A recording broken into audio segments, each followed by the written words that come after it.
Hey guys, welcome back to my channel learn physio with Salome.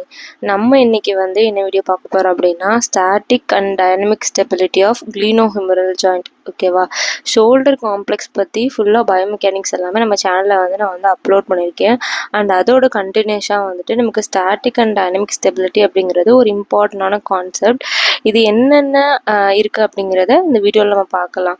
Okay, first ஒன்று என்ன அப்படின்னா, static stability அப்படிங்கிறது என்ன அப்படின்னா, நமக்கு நார்மலாக நம்ம ஆர்மை அதாவது நம்ம அப்பர் லிம் ரெஸ்ட்டில் வைக்கும்போது நம்ம ஸ்டாட்டிக்காக, அதாவது மூவே பண்ணாமல் நம்ம வைக்கும்போது நமக்கு என்னென்ன ஸ்ட்ரக்சர்லாம் அதோட ஸ்டெபிலிட்டிக்கு ரோல் ப்ளே பண்ணும். ஸ்டெபிலிட்டினா என்ன அர்த்தம்?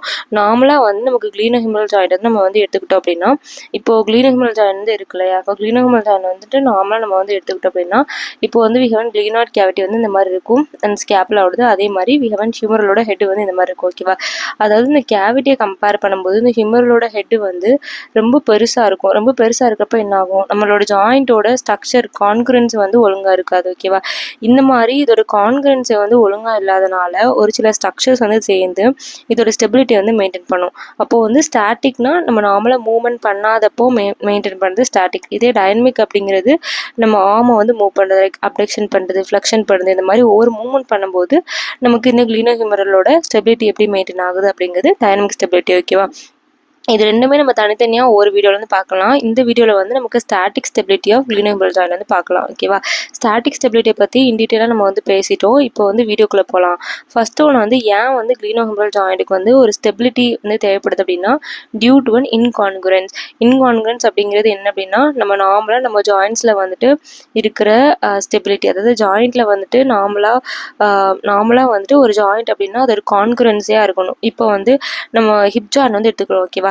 ஹிப் ஜாயின்ல நீங்கள் அனாட்டமிக்கலாக போன் பார்த்தீங்க அப்படின்னா அதோட அசிட்டாபுலம் நல்லா பெருசாக இருக்கும். அண்ட் அதை கவர் பண்ணுற மாதிரி நமக்கு ஃபீமரோட ஹெட்டும் நல்லா இருக்கும். ஓகேவா?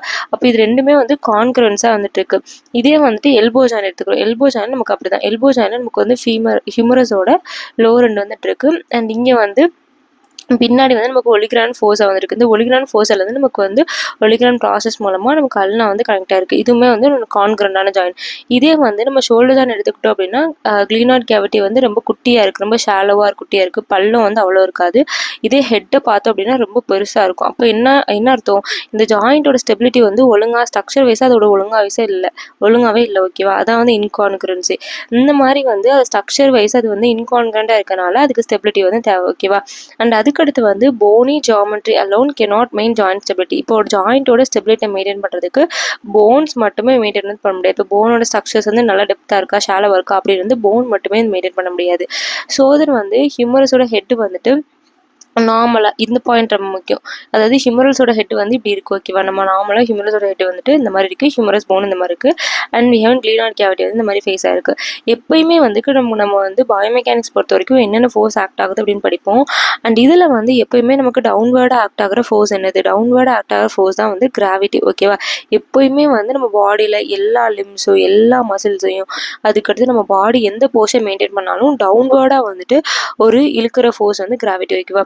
இப்போ ஆல்ரெடி இந்த ஜாயிண்ட் ஸ்டேபிளாக இல்லை. இப்போ ஹியூமரஸோட ஹெட்டை டவுன்வர்டாக இழுக்கிற மாதிரி கிராவிட்டி ஆக்ட் ஆகிருக்கு.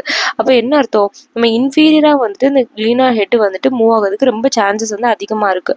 ஸோ என்ன அப்படின்னா, இப்போ இந்த ஸ்டெபிலிட்டிங்கிற கான்செப்ட் ரொம்ப முக்கியம். அதோட ஜாயிண்டோட போனோட ஸ்ட்ரக்சர் மெயின்டைன் பண்ணுறதை தாண்டி இந்த மாதிரி ஒரு இன்ஃபீரியராக கிராவிட்டி ஆக்ட் ஆகிட்டு இருக்கு. இந்த கிராவிட்டியை பாதுகாக்கிறதுக்கு, இந்த கிராவிட்டியை இது பண்ணுறதுக்கு, இந்த கிராவிட்டியை காம்பன்சேட் பண்ணுறதுக்கு நமக்கு அப்போட ஒரு ஃபோர்ஸ் ஆக்ட் ஆகி காம்பன்சேட் பண்ணும். ஓகேவா? அந்த அப்போட ஆக்ட் ஆகிறதுக்கு என்னென்ன ஃபோர்ஸ் மெயின்டைன் பண்ணுறது அப்படின்னு பார்ப்போம். இதில் சேம் மாதிரி தான். Humorous head humoral head resting force, அதாவது ஃபோர்ஸால் ரெஸ்ட் ஆகும்போது கிராவிட்டி அப்படிங்கிறது கார்டல் அப்படின்னா நம்ம டுவர்ட்ஸ் எண்ட், அதாவது கார்டல் அப்படின்னா நம்ம டெயில்னு சொல்லுவோம். அண்ட் இங்கே மீனிங் என்ன அப்படின்னா நம்மளோட லோவர் லெக்லாம் டுவர்ட்ஸ் கிரவுண்ட். ஓகேவா? அதுதான் கார்டலி கிராவிட்டி ஃபோர்ஸ் ஆக்ட் ஆகுது. இப்போ கிராவிட்டி ஃபோர்ஸ் ஆக்ட் ஆகுது. கிராவிட்டி ஃபோர்ஸை மெயின்டைன் பண்ணுறதுக்கு, ஈக்குவலிபிரியம் மெயின்டைன் பண்ணுறதுக்கு நமக்கு கிரேனியலி டைரக்டர் இன்னொரு ஃபோர்ஸ் தேவைப்படும். இந்த கிரேனியல் டைரக்டர், அப்படி கிரேனியம் அப்படின்னாலே ஹெட்டுன்னு அர்த்தம். ஓகேவா?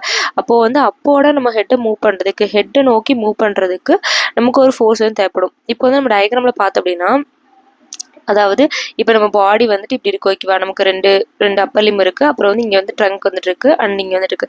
எப்போயுமே நம்ம டவுன்வேர்டாக ஆக்ட் ஆகிற ஃபோர்ஸ் என்னது? டவுன்வர்டாக வந்துட்டு நமக்கு கிராவிட்டி வந்து ஆக்ட் ஆகிருக்கு. அது வந்து என்னது கார்டலி ஆக்டிங் ஃபோர்ஸ், அது கிராவிட்டி. இது கிரேனியம் அப்படின்னா ஹெட் மேலே தானே இருக்குது, அப்போ மேலே நோக்கி ஆக்ட் ஆகிற ஃபோர்ஸ் வந்து நமக்கு தேவைப்படும். இப்போ 2 ஃபோர்ஸ் வந்து நமக்கு வந்து ஆக்ட் ஆச்சு அப்படின்னா ஈக்குவலிபிரியம் மெயின்டைன் ஆகும், நமக்கு வந்து ஸ்டெபிலிட்டியும் வந்துட்டு இருக்கும். ஓகேவா? இந்த மாதிரி அப்போட ஆக்ட் ஆகிற ஃபோர்ஸுக்கு பேலன்ஸ் பண்ணுறதுக்கு தான் நமக்கு கிரேனியல் டைரக்டட் ஒரு ஃபோர்ஸ் வந்து தேவைப்படும். இப்போ அந்த ஃபோர்ஸ் எதெல்லாம் கிரியேட் பண்ணுது அப்படின்னு பார்த்தோம் அப்படின்னா நமக்கு ஸ்டாட்டிக் ஸ்டெபிலிட்டி எப்படி மெயின்டைன் ஆகும்னு தெரிஞ்சிடும். ஓகேவா? அண்ட் அதுக்கடுத்து வந்து என்ன அப்படின்னா இப்போ நார்மலாக வந்து நமக்கு மசில்ஸ் தான் வந்து இப்போ எல்லா ஜாயிண்ட்லேயும் ஒரு ஸ்டெபிலிட்டி வந்து மெயின்டைன் பண்ணும். இதுலேயும் வந்துட்டு மசில்ஸ் என்னென்ன மசில்ஸ்லாம் வந்துட்டு மெயின்டைன் ஆகுது அப்படின்னா deltoid, supraspinatus, long top biceps brachii and triceps brachii, இந்த மசில் எல்லாமே வந்துட்டு நல்ல ஒர்க் ஆச்சு அப்படின்னா நமக்கு ஸ்டாட்டிக் ஸ்டெபிலிட்டி வந்து மெயின்டைன் ஆகும். ஆனால் இங்கே வந்து ஒரு ரிசர்ச் வந்து பண்ணுறாங்க. ஓகேவா? அந்த மசில்லாம் வந்து ஒர்க் ஆகுதா இல்லையா, ஸ்டாட்டிக்காக வந்து நம்ம ஆர்மும் வந்து மூவ் பண்ணாமல் வச்சிருக்கும் போது இந்த மசில்லாம் ஒர்க் ஆகுதா இல்லைன்னு பார்க்காங்க. ஆனால் இவங்களுக்கு கிடைச்ச ரிசல்ட் என்ன அப்படின்னா எல்லா மசிலுமே வந்து எலக்ட்ரிக்கலி சைலண்டாக இருக்குது. அப்படின்னா என்ன அர்த்தம், நம்ம வந்து அந்த மசில் எல்லாமே வந்து ஒர்க் ஆகாமல் இருக்குது. ஓகேவா? நம்ம நார்மலாக டைனமிக்காக நம்ம ஆர்மை மூவ் பண்ணும்போது வந்துட்டு இந்த மசில் ஒர்க் ஆகுது. இதே வந்து நம்ம வந்து ஆர்மை ரெஸ்ட்டில் வச்சுருக்கோம், ஸ்டாட்டிக்கில் வச்சுருக்கோம். இப்போ ஸ்டாட்டிக் ஸ்டெபிலிட்டிக்கு நமக்கு ஒரு சில ஸ்ட்ரக்சர்ஸ் தேவைப்படும். இப்போ இந்த மசில்லாம் ஒர்க் ஆகுதான்னு பார்க்காங்க, இந்த மசில்லாம் ஒர்க் ஆகலை. இந்த மசில் எல்லாமே வந்து எலக்ட்ரிக்கலி சைலண்ட்டாக இருக்குது, இதோட ஒர்க் எதுவுமே ஆகலை. ஓகேவா? அண்ட் இப்போ வந்து நமக்கு ஒரு கான்செப்ட் கிடச்சிது. இப்போ மசில்ஸோட ஒர்க் வந்து பண்ணுச்சு அப்படின்னா நமக்கு என்ன தெரியும், அது வந்து ஆக்டிவ் ஸ்ட்ரக்சர். மசில் எல்லாமே வந்து ஆக்டிவ் ஸ்ட்ரக்சர். ஆக்டிவ் ஸ்ட்ரக்சர் அப்படின்னா இப்போ ஒரு ஜாயிண்ட் வந்து ஸ்டெபிலிட்டி மெயின்டைன் பண்ணுறதுக்கு இல்லைனா வந்து ஒரு மூவ்மெண்ட் பண்ணுறதுக்கு நமக்கு ஆக்டிவாக ஒர்க் ஆகிற ஒரு ஸ்ட்ரக்சர் வந்து மசிலை தாண்டி நமக்கு வேற என்ன ஸ்ட்ரக்சர்ஸ்லாம் ஒர்க் ஆகும் அப்படின்னா பாசிவ் ஸ்ட்ரக்சர்ஸ் வந்து இருக்குது. இந்த பாசிவ் ஸ்ட்ரக்சரில் நமக்கு கேப்சூல், லிகமெண்ட்ஸு, அந்த ஜாயிண்ட் சுற்றி உள்ள லிகமெண்ட்ஸ், கேப்சூல் எல்லாமே வந்து வந்துடும். இப்போ ஆக்டிவ் ஸ்ட்ரக்சரான அந்த மசில் வந்து ஒர்க் ஆகணும்னு நமக்கு தெரிஞ்சு போச்சு. அப்போ பாசிவ் ஸ்ட்ரக்சர்ஸ் ஏதாவது ஒர்க் ஆகுது அப்படின்னு பார்க்காங்க அந்த ஸ்டாட்டிக் ஸ்டெபிலிட்டியை மெயின்டைன் பண்ணுறதுக்கு. அண்ட் சர்ப்ரைசிங்லி அவங்களுக்கு பாசிவ் ஸ்ட்ரக்சர் ஒர்க் ஆகுது அப்படிங்கிற ஒரு கன்க்ளூஷன் வந்து வந்துடுறாங்க. இந்த பாசிவ் ஸ்ட்ரக்சரில் வந்து ரொட்டேட்டரி கஃப் இன்டர்வல் அப்படிங்கிற ஒரு பாசிவ் ஸ்ட்ரக்சர் வந்து ஒர்க் ஆகுது. ஓகேவா? இந்த ரொட்டேட்டரி கஃப் இன்டர்வல் அப்படிங்கிறது உங்களுக்கு என்னன்னு தெரியல அப்படின்னா நம்ம சேனலில் வந்து ஷோல்டர் காம்ப்ளெக்ஸ் பிளேலிஸ்ட்டில் வந்து நீங்கள் வீடியோ செக் பண்ணி பார்த்தீங்க அப்படின்னா அதில் வந்து ரொட்டேட்டரி கஃப் இன்டர்வலை பற்றி நான் இன் டீட்டெயிலாக வந்து பேசியிருப்பேன்.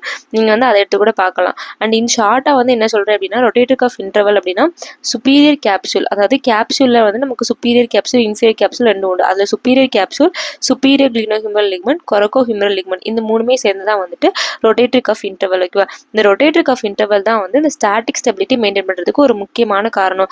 ஆக்டிவ் ஸ்ட்ரக்சரான இந்த மசில்ஸ் எதுவுமே ஒர்க் ஆகலை, like deltoid, supraspinatus, long top biceps brachii, triceps brachii, இது எதுவுமே ஒர்க் ஆகலை. அண்ட் இது எல்லாமே வந்து ஒர்க் ஆகாமல் இருக்கும்போது ஆக்டிவ் ஸ்ட்ரக்சர்ஸ் எதுவுமே ஒர்க் ஆகலை. அண்ட் பாசிவ் ஸ்ட்ரக்சர்ஸ் என்ன ஸ்ட்ரக்சர் ஒர்க் ஆகுது அப்படின்னா நமக்கு ரொட்டேட்டரி கஃப் இன்டர்வல் வந்து ஒர்க் ஆகுது. இந்த ரொட்டேட்டரி கஃப் இன்டர்வல் அப்படிங்கிறது ஒரு சிங்கிள் ஸ்ட்ரக்சர்ஸ் கிடையாது. Superior capsule, superior glenohumeral ligament, coracohumeral ligament, இது எல்லாமே சேர்ந்து தான் வந்து ரொட்டேட்டரி கஃப் இன்டர்வல்ஸ். ஓகேவா? அண்ட் இது வந்து என்ன அப்படின்னா நம்ம ஆர்மை வந்து சைடில் வைக்கும்போது இந்த லிக்மெண்ட்ஸ் எல்லாமே நல்லா டைட்டாக இருக்குது. அண்ட் இது வந்து ஸ்டெபிலைசேஷன் ஃபங்க்ஷன்ஸ் வந்து மெயின்டைன் வந்து பண்ணுது. ஸோ இது வந்து ஸ்டாட்டிக் ஸ்டெபிலிட்டி நமக்கு என்னென்ன ஒர்க் ஆகுது அப்படிங்கிறது நம்ம வந்து பார்த்தாச்சு. இப்போ வந்து என்ன அப்படின்னா இப்போ வந்து இன்ஃபீரியராக நமக்கு வந்து கார்டலி கிராவிட்டி வந்து ஆக்ட் ஆகுதா, இந்த கிராவிட்டி வந்து ஆக்ட் ஆகாமல் நமக்கு அப்போர்டாக வந்துட்டு இந்த ஃபோர்ஸ் வந்து கிரியேட் பண்ணுது. அதாவது இந்த ஃபோர்ஸ் வந்து யார் கிரியேட் பண்ணுறாங்க, இந்த ரொட்டேட்டரி கஃப் இன்டர்வல்ஸ் தான். ரொட்டேட்டரி கஃப் இன்டர்வல்ஸ் வந்து அப்போட வந்து ஃபோர்ஸை வந்துட்டு புல் பண்ணி நமக்கு வந்து ஈக்குவலிபிரியம் வந்து மெயின்டைன் வந்து பண்ணுது. ஓகேவா? இதை வந்து கடைசி பாயிண்ட். அண்ட் இந்த டயக்ராமில் வந்து நல்லா நீட்டாக கொடுத்துருப்பாங்க. அண்ட் இதில் வந்து நம்ம என்னென்ன வந்து நோட் பண்ண வேண்டியது அப்படின்னா ஃபர்ஸ்ட் வந்து இங்கே வந்து ஸ்கேப்பில் வந்துட்டு இருக்கு. ஓகேவா? ஸ்கேப்பில் வந்துட்டு இருக்கு. அண்ட் வி ஹவன் கிளினோஹியூமரல் ஜாயிண்ட் வந்து இங்கே ஃபார்ம் ஆகுது. இதில் வந்து ஹியூமரஸோட ஹெட் வந்துட்டு இருக்கு. அண்ட் இங்கே வந்து we have spine of the ஸ்கேப்புலோட அக்ரோமியம் ப்ராசஸ் வந்துட்டு இருக்கு, கிளாவிக்கல் வந்துட்டு இருக்கு. இங்கே வந்து வி ஹவன் ஏசி ஜாயிண்ட் வந்துட்டு இருக்கு.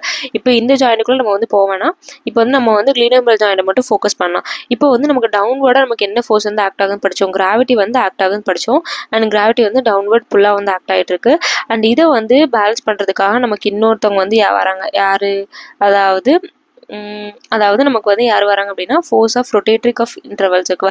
ரொட்டேட்டரி கஃப் இன்டர்வல்ஸோட ஃபோர்ஸ் வந்து இந்த மாதிரி வந்து ஆக்ட் ஆகுது.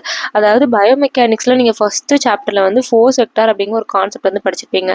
லைக் வந்து நம்ம எப்படி வந்து ரிசல்டன்ட் ஃபோர்ஸ் கண்டுபிடிக்கிறது அப்படின்னு. இப்போ ஒரு ஃபோர்ஸ் வந்து டவுன்வர்ட் ஆக்ட் ஆகும்போது இதை புல் பண்ணி இது பண்ணுறதுக்கு நமக்கு அப்போட ஃபோர்ஸ் ஆஃப் ரொட்டேட்டரி கஃப் வந்து ஆக்ட் ஆகுது.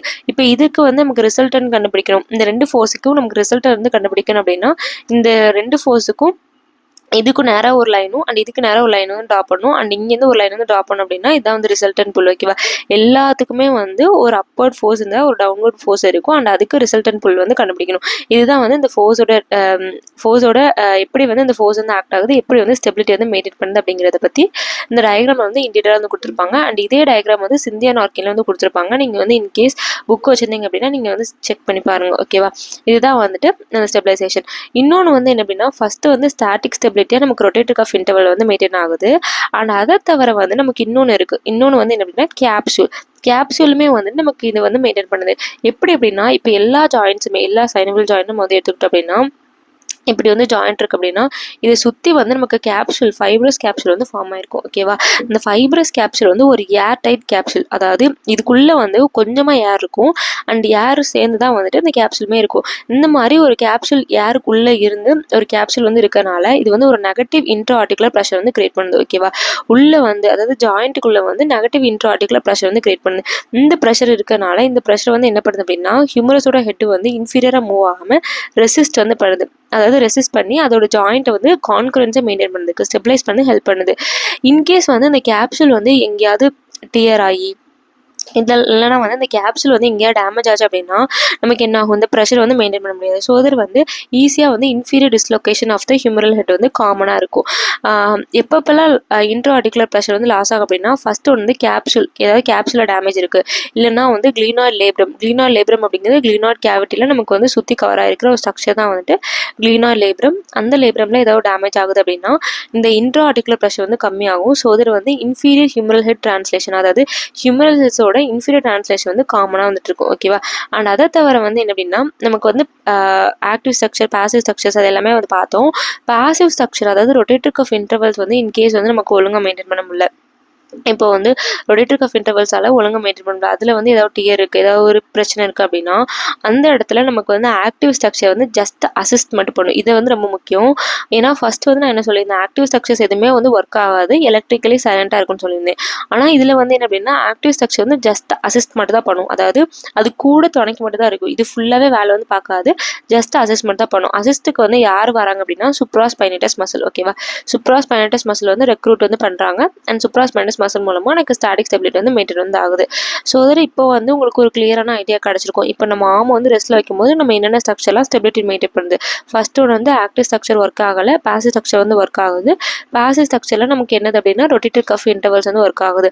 ரொட்டேட்டர் கஃப் இன்டர்வல்ஸை தாண்டி நமக்கு கேப்சூல் பார்த்தோம் அப்படின்னா நமக்கு இன்ட்ரா ஆர்டிகுலர் ப்ரெஷர் வந்து நெகட்டிவாக இருக்குது அண்ட் அதனாலே வந்து நமக்கு மெயின்டைன் வந்து பண்ணுது. இது வந்து ரொம்ப இம்பார்ட்டன்ட். அண்ட் அதுக்கடுத்து நம்ம டயக்ராம் வச்சு எப்படி ரிசல்டன்ட் புல் வந்து கிரியேட் பண்ணுது அப்படின்னு பார்த்தோம். அண்ட் அதை தவிர வந்து ஆக்டிவ் அசிஸ்டன்ஸாக நமக்கு சுப்ராஸ்பைனேட்டஸ் மசிலுமே வந்து ரெக்ரூட் வந்து ஆகுது. ஓகேவா, இப்போ வந்து கடைசியாக கிளினிக்கல் கோரலன்ஸ், அதாவது இன்கேஸ் வந்து நம்ம ஆக்டிவ் அசிஸ்டன்ஸ் யார் படிச்சோம், சுப்ராஸ்பைனஸ். ஓகேவா, சுப்ராஸ்பைனஸ் மசில் வந்து ஒரு பேரலைஸ் ஆச்சு, சுப்ராஸ்பைனஸ் மசில் வந்து டிஸ்ஃபங்க்ஷன் ஆகிட்டு அப்படின்னா என்ன ஆகும், நம்மளால அசிஸ்டன்ஸ் வந்து ஒழுங்காக இருக்காது, அப்போ வந்து ஒழுங்காக மெயின்டைன் பண்ண முடியாது. Inferior dislocation of the clinical joint வந்து காமன். ஓகேவா, இன்ஃபீரியர் சப்ளக்சேஷனுக்கும் டிஸ்லொகேஷனுக்கும் என்ன டிஃப்ரென்ஸ்? இப்போ வந்து டிஸ்லொகேஷன் அப்படிங்கிறது என்ன அப்படின்னா, இப்போ ஒரு ஜாயிண்ட் வந்து இப்படி இருக்குது அப்படின்னா இந்த ஜாயிண்டோட ஒரு ஆர்டிகுலர் சர்ஃபேஸ் இன்னும் ஆர்டிகுலர் சர்ஃபேஸ் வந்து நல்ல மூவ் ஆயிருக்கும். இந்த சர்ஃபேஸ் வந்து மேலே வந்துடும் அண்ட் இப்படி வந்து அப்படின்னா இது வந்து டிஸ்லொகேஷன் ஆஃப் த ஜாயிண்ட்.